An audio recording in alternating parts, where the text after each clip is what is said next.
আমি আল্লাহর এই পবিত্র কোরআন স্পর্শ করে বলতেছি, আমি 10,000 টাকা পুরস্কৃত করব যদি কোনো ব্যক্তি আমাকে শুধুমাত্র একটা তথ্য আমার কমেন্ট বক্সে আমাকে দিতে পারেন। এবার বলিস কোন সেই তথ্য।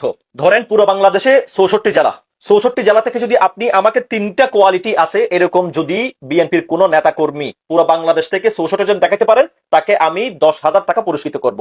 এখন বলবো সেই কোন 3 কোয়ালিটি।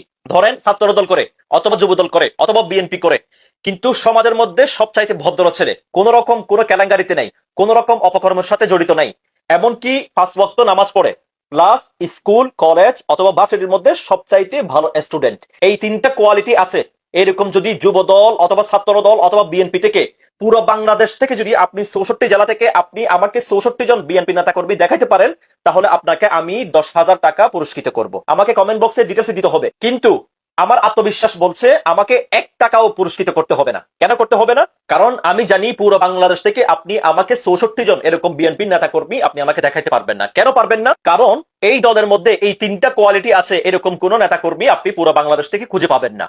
এই দল করতে কোন রকম সামাজিক স্বীকৃতি লাগে না, কোন রকম পারিবারিক স্বীকৃতি লাগে না, কোন রকম স্কুল কলেজের ভালো স্টুডেন্টের কোনো স্বীকৃতি লাগে না। যে কোনো কেউ, যে কোনো একজন গাঞ্জাটি, ইয়াবাকুর, নেশাকুর, মদদি, সাদাবাজ, যে কোনো কেউ আয়সা এই দলের সভাপতি সেক্রেটারি হয়ে যেতে পারে।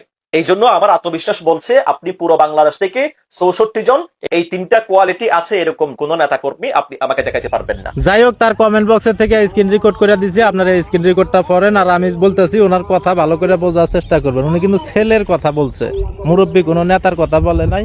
বিএনপির মধ্যে এখনো অনেক মুরব্বী নেতা আছে যারা শহীদ জিয়ার সাথে রাজনীতি করছে, বেগম জিয়ার সাথে রাজনীতি করছে, তাদের মধ্যে সৎ আদর্শবান লোক এখনো আছে। উনি বলছে ছাত্র দল বা যুব দল বা মানে ইয়ং জেনারেশন থেকে এরকম ব্যক্তি দিতে পারলে 10,000 টাকা পুরস্কার দিবে। ভাই আমিও আপনার সাথে 2,000 অ্যাড করে দিলাম। আমি আবার দেশে থাকি তো, আমার আবার পয়সা পাতি কম, তারপরে 2,000 জুলুম হয়ে যায়, তারপরেও আমি দিব।